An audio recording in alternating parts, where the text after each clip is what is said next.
तो रेसलमेनिया 40 को होने में बस बहुत ही कम दिन बाकी रह गए हैं। रोमन रेंस कोडी रोड्स का आमना सामना होगा नाइट 2 के ऊपर। Of course blood line rules match हो गए या फिर नहीं हो गए, नाइट 1 के ऊपर हम लोगों को पता लग जाएगा। लेकिन इस वाली वीडियो के अंदर कोडी रोड्स के फैंस के लिए स्पेशली वीडियो है कि भाई क्या वो रीजंस है क्यों कोडी रोड्स को जीतनी चाहिए वो अनडिस्प्यूटेड यूनिवर्सल चैंपियनशिप रेसलमेनिया 40 के अंदर। So hello everybody and welcome back to new video. अगर रोमन रेंस के फैंस चाहते हैं कि भाई मैं भी रोमन को लेकर वीडियो लेकर आऊँ कि उन्हें रिटेन करना चाहिए रेसलमेनिया 40 में, तो उसके लिए तुम्हें इस वाली वीडियो के ऊपर कोडी के फैंस की हेल्प करनी पड़ेगी और 100 से ऊपर कमेंट्स लाने होंगे। तो अगर ऐसा हो जाता है तो ऑफ कोर्स मैं रोमन को लेकर भी काफी जल्दी वीडियो लेकर आ जाऊंगा। लेकिन इस वाली वीडियो के अंदर क्यों कोडी को जीतनी चाहिए, क्यों उस बंदे को अपने फिनिश करनी चाहिए स्टोरी रेसलमेनिया 40 में, चलो इसके बारे में बात करते हैं। ऑलरेडी मैंने 1 मिनट से ऊपर बकबक कर डाली होगी, so without wasting any time let's begin this video. तो देखो जो सबसे बड़ा रीजन है क्यों WWE को फाइनली कोडी रोड्स को जिता देनी चाहिए वो अनडिस्प्यूटेड यूनिवर्सल चैंपियनशिप, वो एक सिंपल सा रीजन है कि भाई आपने लगातार वो सेम चीज रिपीट की है। आपने उस बंदे को रॉयल रंबल जिताया, वो भी सेकंड टाइम कॉन्जिक्यूटिव रो पर रो।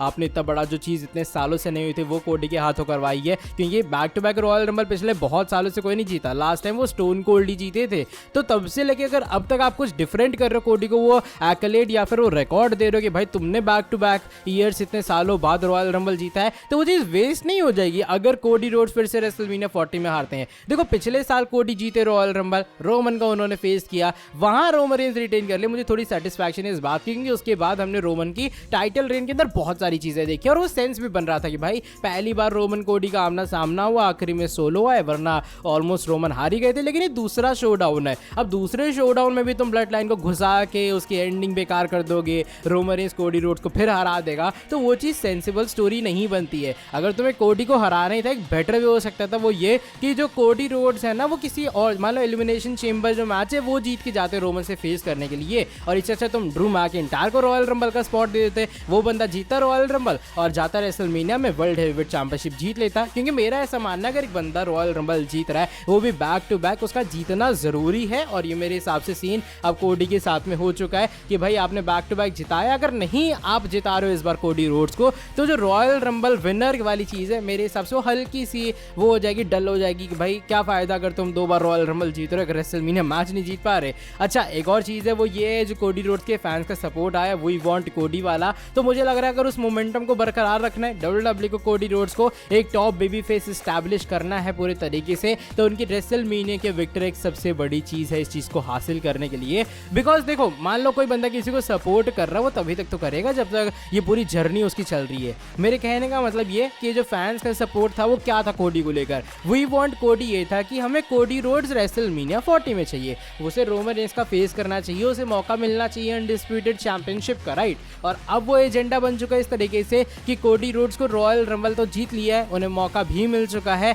अब जो कोडी रोड्स हैं उन्हें रोमन रेंस से वो चैंपियनशिप जीतनी है। सपोज करो स्टोरी यहीं पे एंड हो जाती है, मान लो कोडी रोड्स हार जाते हैं रोमन रेंस से, तब क्या मतलब ये जो वी वांट कोडी वाली हाइप थी तब तुम्हें नहीं लगता ऐसा वो डाउन हो जाएगी? फैंस कहेंगे भाई ये क्या हुआ, अब तो कोडी के पास प्लान ही नहीं है, फिर कोडी अनडिस्प्यूटेड टाइटल पिक्चर से बहुत देर तक दूर रहेंगे। तो मुझे लग रहा है कहीं ना कहीं WWE का ये जो पूरा सीन है कोडी वाला वो एक हिट और मिस वाली चीज हो जाएगी। अगर कोडी रोड जीत रहे हैं रेसलमेनिया 40 के अंदर, बन रहे हैं वो अनडिस्प्यूटेड चैंपियन, तो फैंस का जो सपोर्ट है वो कैरी ऑन रहेगा, वो WWE के लिए हिट रहेगा। सपोज करो कोडी हार रहे हैं, फैंस का जो इंटरेस्ट है वो लॉस्ट हो जाता है कोडी में थोड़े टाइम के लिए, तो मुझे लग रहा है एक बहुत बड़ी मिस्ड अपॉर्चुनिटी होगी। बिकॉज फिर से आप कोडी को बिल्ड करोगे, फिर जाके वो बंदा फेस करेगा रोमन रेंस का इन फ्यूचर कभी भी, और तब जाके अगर वो रोमन को हराते तो बहुत लंबा स्टोरी कहते हैं ना खिंच जाएगी। तो होता है ना फैंस को तीसरी बार मजा भी नहीं आएगा भाई उतना कि यार ये क्या चल रहा है। दूसरी बार मजा इसे ला रहा है because last time blood line की एंट्री हुई थी, तब जाके कोडी ने रोमन से पूरी हार बार वाला पूरा सीन हुआ था, और इस बार द रॉक भी इंक्लूड है, ये भी एक बड़ा फैक्टर है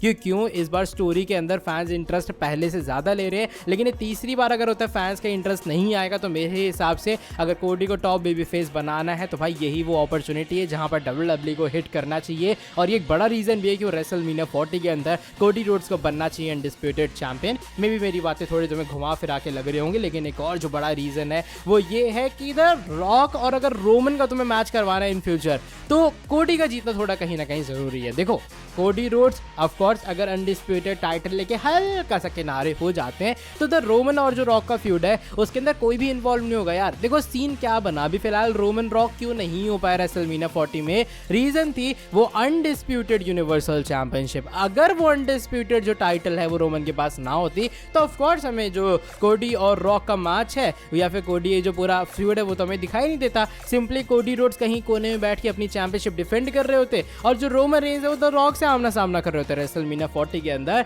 एंड इवन तुम लोग ये भी तो इमेजिन करो, मान लो नाइट 1 के ऊपर रॉक और रोमन जीत जाते हैं, उसके बाद नाइट 2 का जो मैच है वो ब्लड लाइन रूल मैच बनता है। एक स्पॉट ऐसा आता है जहां पर रोमन रेंज एकदम क्लोज होते हैं कोडी को हराने के लिए, लेकिन आउट नोवेयर कौन बंदा आता है वहां से, तो रॉक उठते हैं, लेकिन इस बार वो रॉक बॉटम कनेक्ट करते हैं रोमन रेंज को, कोडी रोड्स को यहाँ पर टच भी नहीं करते हैं। तो इमेजिन करो ये वाला सिनेरियो, कोडी रोड्स वहां से अनडिस्प्यूटेड चैंपियन भी बन रहे हैं एंड इसके बाद रोमन रेंज के ऊपर बीट्रेल भी हो जा रहा है, फिर रोमन रेंज का इससे बेबी फेस टर्न भी हो जाएगा। तो कोडी की जीतने से ना बहुत सारी नई स्टोरी लाइन्स डेवलप होंगी। अगर रोमन रेंज रिटेन ही कर लेते हैं अपनी चैंपियनशिप को तो घिसे पीटी वही स्टोरी कि भाई एक और नया बंदा अपोनेंट आएगा रोमन के सामने, उसके साथ में उसका फ्यूड होगा, फिर जाके रोमन जीत जाएगा धीरे धीरे घसीट के समर स्लैम में कहीं जाके कोई ऐसा बड़ा वाला अपोनेंट आएगा जिसके लिए हम लोग एक्साइटेड होंगे। तो मेरे हिसाब से हल्का सा ब्लड लाइन सेगा को रिफ्रेशमेंट देने के लिए भी ये चीज़ जरूरी है कि हम लोग रोमन रेंज के पास से अनडिस्प्यूटेड टाइटल ले लें। अच्छा एक और सिनेरियो ये भी बन सकता है कि मान लो कोडी रोड्स रोमन रेंज का मैच हो रहा है,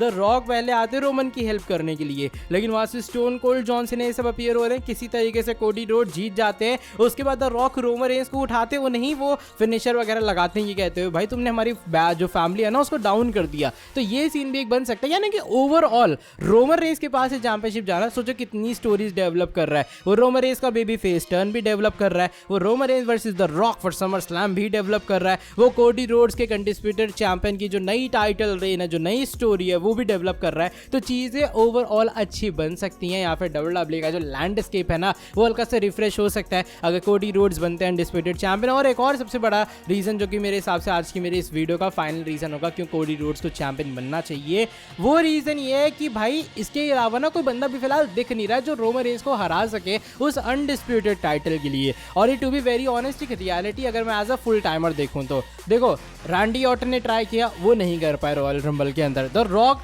एक पार्ट टाइमर है, वो तो मेरे हिसाब से डब्ल्यूडब्ल्यूई ने मौका भी नहीं देगी कि वो डिथ्रोन करे रोमन रेंज को, फिर टाइटल वैकेंट करके हॉलीवुड चले जा, राइट। वो तो रीसेंट टाइम में हो गया, अचानक से द रॉक इतने लंबे टाइम के लिए अपीयर हो गए, वरना तुम और मैं दोनों जानते हैं कि कितने लंबे टाइम तक द रॉक डब्ल्यूडब्ल्यूई के अंदर रहते हैं। और कहीं मैं अगर फुल टाइम सुपरस्टार की बात करूं तो ड्रू मैकिंटायर वो वर्ल्ड टाइटल के पीछे है, Seth Rollins world title feud में इन्वॉल्व है, और अगर वो मान लो ड्रू मैकिंटायर से हार भी जाते तो इंस्टेंटली वो रोमन के सामने तो बिल्कुल भी नहीं जाने वाले हैं। तो मेरे हिसाब से ओवरऑल कुल मिला के जो कहानी है वो यहीं अटकेगी भाई। कोडी रोड्स ही वो इंसान है जो कि फिलहाल मुझे दूर दूर तक दिख रहा है एज अ फुल टाइमर, जो कि हरा सकता है रोमन रेंज को। सीना ट्राई कर चुके हैं पार्ट टाइमर्स में, ब्रॉक लेसनर ट्राई कर चुके हैं, तो बचा कौन है, बचे हैं कोडी रोड जो कि एक बार ट्राई कर चुके हैं, लेकिन सोलो के कारण वहां पर विक्ट्री हो गई थी रोमन रेंज की। तो इसीलिए मेरे हिसाब से भाई इसके अलावा तुम्हें रोमन की जो टाइटल रेन है उसे ज़्यादा एक्स्ट्रा ओवर स्ट्रेच ना करते हुए बेटर यही रहेगा वो रेसलमेनिया 40 में एंड हो, कोडी रोड्स बने अनडिस्प्यूटेड चैंपियन, बिकॉज इकलौते मेरे हिसाब से वही स्टार हैं जो कि हरा सकते हैं रोमन रेंज को एज पर करंट लैंडस्केप ऑफ डब्ल्यूडब्ल्यूई। चलो by the way that is it for today video. I hope तुम लोगों को अगर ऐसी वाली वीडियोस पसंद आ रही तो ऑफकोर्स मैं रोमन रेंज को लेकर भी आऊँगा एक ऐसे वीडियो। तो उसके लिए तुम्हें एक छोटा सा काम करना पड़ेगा, नीचे वीडियो को लाइक करना पड़ेगा और इस वाले वीडियो के ऊपर अराउंड 100 कमेंट्स करने पड़ेंगे, तो रोमन के फैंस के लिए भी एक अलग से वीडियो आ जाएगी। बाय द वे साथ ही में जो लोग चैनल के ऊपर न्यू है सब्सक्राइब नहीं किया ऑफकोर्स यार सब्सक्राइब कर दो चैनल को और बेल नोटिफिकेशन को भी कर देना ऑन। मैं तुमसे मिलता हूँ आके नेक्स्ट वीडियो के अंदर बहुत ज़्यादा जल्दी। Till then bye bye, take care.